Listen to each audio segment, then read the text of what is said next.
Aurait-il dû séparer l'homme de l'artiste ? Alors qu'il est accusé de viol et de détention d'images pédopornographiques, après avoir été 2 fois condamné pour des relations avec des mineurs, Jean-Luc Lahaye n'est désormais plus invité sur les plateaux de télévision depuis plusieurs mois. Une situation qui ne plaît pas à un grand chanteur français, révolté que celui-ci soit blacklisté, il n'a pas hésité à le défendre. Depuis plusieurs années, c'est sa situation judiciaire qui fait plus parler que sa musique.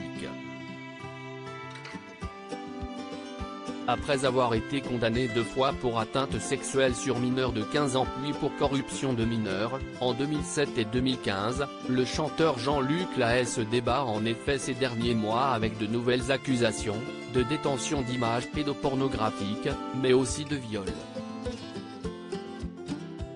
Ces victimes présumées, 2 jeunes femmes, rapportent des actes qui se seraient passés en 2013 et 2014 alors qu'elle était mineure.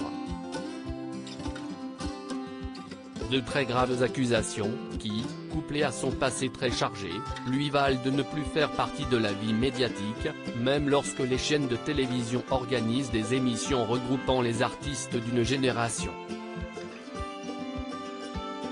Une mise à l'écart qui ne plaît pas tellement au chanteur Pascal Danel, star des années 70, et qui n'a pas hésité à prendre sa défense dans l'émission Chez Jordan, ce jeudi, sur C8. Jean-Luc est un garçon adorable. Je l'ai connu lors d'une tournée avec une radio, a-t-il d'abord expliqué, avant de poursuivre, les tournées duraient 2 mois à l'époque, et il y avait Pierre Perret, le grand Pierre Perret avec nous. Jean-Luc démarrait, et je ne peux pas dire que je l'ai aidé, mais je l'ai soutenu. Il m'a renvoyé l'ascenseur en faisant sur un album Kilimanjaro, sa chanson, note de la rédaction. Très bien, d'ailleurs, il l'a très bien chanté. Et puis bon, ses problèmes sont ses problèmes, que dire ? S'est-il ensuite interrompu, alors que le présentateur lui demandait si ses problèmes devaient le blacklister de la télé.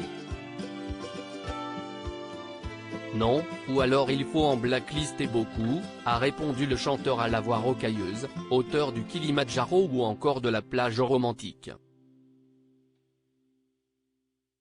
Parce que beaucoup ont fait ce qu'il a fait et n'ont pas eu de problème ? A tenté de savoir Jordan Deluxe. Ou autre chose, de pas bien, de pas terrible, a conclu l'artiste sur le sujet. Jean-Luc Lahaye ne reste pas discret par volonté mais plutôt par obligation, son contrôle judiciaire lui interdit en effet de se produire sur scène. Remis en liberté en mai 2022 après quelques mois de détention provisoire, il a tenté de faire lever cette partie de la décision du juge, mais cela lui a été définitivement refusé par la Cour de cassation en février dernier.